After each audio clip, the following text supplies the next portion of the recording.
নমস্কার বন্ধুরা, তোমাদের সবাইকে স্বাগত জানাই জিকে পয়েন্ট 365 ইউটিউব চ্যানেলের আরও একটি নতুন ভিডিওতে। আজকে আমরা আলোচনা করব ডাব্লিউবিপি কেপি কনস্টেবল 2024 এক্সামের জন্য গুরুত্বপূর্ণ কিছু জেনারেল নলেজ কোয়েশ্চেন অ্যান্সার নিয়ে, অর্থাৎ জিকে কোয়েশ্চেন অ্যান্সারের ক্লাস নিয়ে আলোচনা করব আজকে তোমাদের সাথে।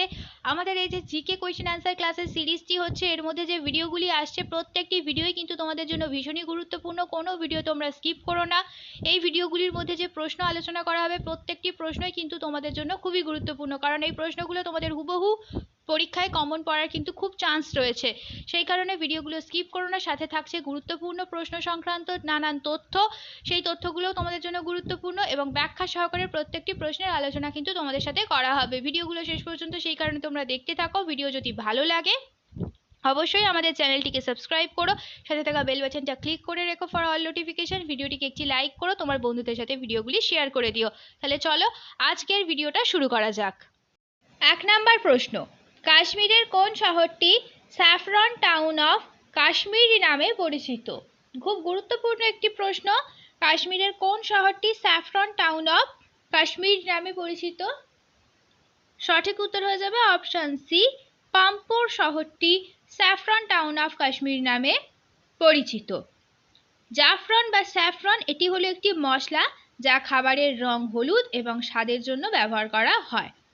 আর কাশ্মীরে উৎপাদিত এই জাফরানকে জিআই ট্যাগ দেওয়া হয়েছে। এটাও কিন্তু একটা খুব গুরুত্বপূর্ণ তথ্য তোমাদের জন্য। এবার আমরা কয়েকটি শহরের ডাকনাম দেখে নিই। জয়পুরের ডাকনাম হলো গোলাপি শহর, সুরাটের ডাকনাম হলো ডায়মন্ড সিটি, কানপুরের ডাকনাম লেদার সিটি, আর নাগপুরের ডাকনাম হলো অরেঞ্জ সিটি। 2 নম্বর প্রশ্ন, কোন বৈদিক ঈশ্বর পৃথিবীষ্ঠান অর্থাৎ পার্থিব ঈশ্বর শ্রেণীর অন্তর্গত? এই প্রশ্নটিও পরীক্ষায় কিন্তু অনেকবারই এসেছে। তো কোন বৈদিক ঈশ্বর পৃথিবীষ্ঠান অর্থাৎ পার্থিব ঈশ্বর শ্রেণীর অন্তর্গত? সঠিক উত্তর হয়ে যাবে অপশন বি, বৃহস্পতি। বৈদিক দেবতাদের 3টি ভাগ আছে।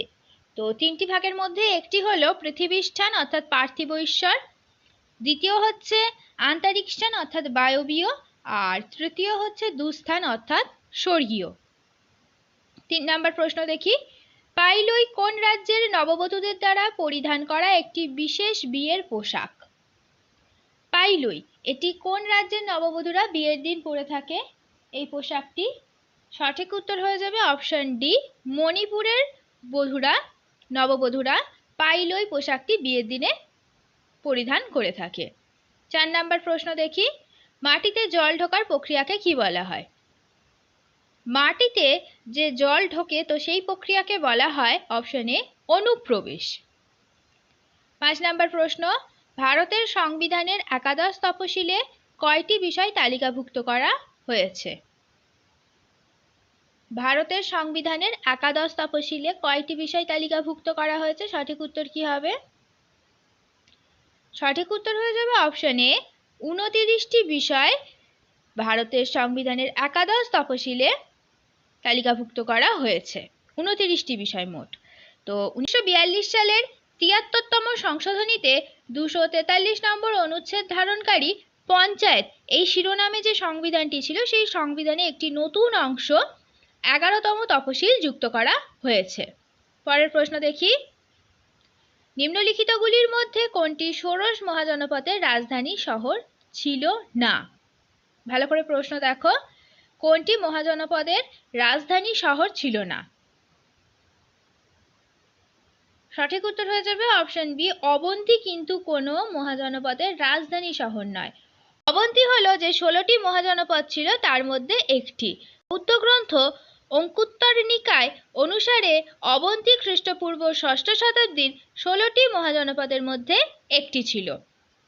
এখানে প্রশ্ন করেছিল যে ষোড়শ মহাজনপদের রাজধানী শহর ছিল না, তো বাদবাকি যে 3টি রয়েছে অর্থাৎ উজ্জয়িনী, শ্রাবন্তী আর কৌশাম্বী, এই 3টি হলো কিন্তু রাজধানী শহর। উজ্জয়িনী ছিল অবন্তীর রাজধানী, শ্রাবন্তী ছিল কোশালের রাজধানী, আর কৌশাম্বী ছিল বৎসের রাজধানী। তো একমাত্র অবন্তীই কিন্তু 16টি মহাজনপদের মধ্যে একটি মহাজনপদ। পরের প্রশ্ন দেখি, নিম্নলিখিত স্থানগুলির মধ্যে কোনটি অশোকের শিলালিপি রয়েছে যা গুজরাটে অবস্থিত? দেখো 4টি জায়গার নাম রয়েছে, এই 4টি জায়গার মধ্যে কোথায় অশোকের শিলালিপি রয়েছে যেটা গুজরাটে অবস্থিত? সঠিক উত্তর হবে অপশন এ গিরনার। গিরনার হচ্ছে জুনাগড়ে অবস্থিত একটা পর্বতশ্রেণী। আর অশোকের এই গিরনার শিলালিপি কিন্তু গিরনার পাহাড় পর্বতে যাওয়ার সময় দেখতে পাওয়া যায়, পথে দেখতে পাওয়া যায় এই গিরনার শিলালিপি। আর শিলালিপিগুলি পালি ভাষায় ব্রাহ্মী লিপিতে রচিত। পরের প্রশ্ন দেখি, নিচের কোনটি মানবদেহের বৃহত্তম কোষ? কোনটি মানবদেহের বৃহত্তম কোষ বলেছে? তো প্রশ্ন দেখবে, তারপরে ভালোভাবে কিন্তু তোমরা উত্তর দেবে। তো নিচের কোনটি মানবদেহের বৃহত্তম কোষ? সঠিক উত্তর হবে অপশন বি ডিম্বাণু। তো এটি নারী দেহের একটি প্রজনন কোষ, আর এটি পুরুষের শুক্রাণুর চেয়ে 10 গুণ বড়, এটা মনে রাখবে। তোমরা প্রশ্ন চলাকালীনই সঠিক উত্তর কি হতে পারে সেটা আমাদের কমেন্টে জানানোর চেষ্টা করো। আর তার সাথে সাথে মিলিয়ে দেখে নাও তোমাদের উত্তরগুলো ঠিক হচ্ছে কিনা। এর মাধ্যমে কিন্তু তোমরা একটা খুব ভালো এক্সামের জন্য প্রিপারেশনও করে নিতে পারবে, সাথে এই প্রশ্নগুলো কিন্তু তোমাদের খুব ভালোভাবে তৈরিও হয়ে যাবে। প্রত্যেকটি প্রশ্নই কিন্তু তোমাদের জন্য বাছাই করা প্রশ্ন, আর সাথে থাকছে অনেক তথ্য। সেই কারণে প্রশ্ন সংক্রান্ত তথ্যগুলোও তোমরা একটু স্কিপ করবে না, ভালোভাবে প্রশ্নগুলোর সাথেই তথ্যগুলো তোমরা তৈরি করে রাখবে। এই তথ্যগুলো থেকেও কিন্তু তোমাদের জন্য এক্সামে অনেক প্রশ্ন আসতে পারে, সেই কারণে ভিডিওটা তোমাদের শেষ পর্যন্ত দেখতে হবে। আর ভিডিও যদি তোমাদের ভালো লাগে তাহলে অবশ্যই তোমার বন্ধুদের সাথে ভিডিওটা শেয়ার করো, একটি লাইক করো, আর অবশ্যই কিন্তু আমাদের চ্যানেলটিকে সাবস্ক্রাইব করে পাশে থাকা বেল বাটনটা ক্লিক করে রাখো ফর অল নোটিফিকেশন, যাতে সবার প্রথমে আমাদের ভিডিও নোটিফিকেশন তোমাদের কাছে পৌঁছে যেতে পারে। তাহলে চলো পরের প্রশ্ন দেখি, প্যারাসোমনিয়া নামক ব্যাধিটির অপর নাম কি? প্যারাসোমনিয়া, এই ব্যাধিটির অপর নাম কি? সঠিক উত্তর হয়ে যাবে option C sleep walking. Sleeping. পরবর্তী প্রশ্ন দেখি, ভারতের প্রথম দেশীয় বিমানবাহী রণতরীর নাম কি? প্রথম দেশীয় বিমানবাহী রণতরীর নাম হলো আইএনএস বিক্রান্ত। অপশন সি হবে সঠিক উত্তর। তো আইএনএস বিক্রান্ত 1945 সালের 22শে সেপ্টেম্বর হারকিউলিস নামে চালু করা হয়, এটা মনে রাখবে, এটা খুব গুরুত্বপূর্ণ একটি তথ্য তোমাদের জন্য।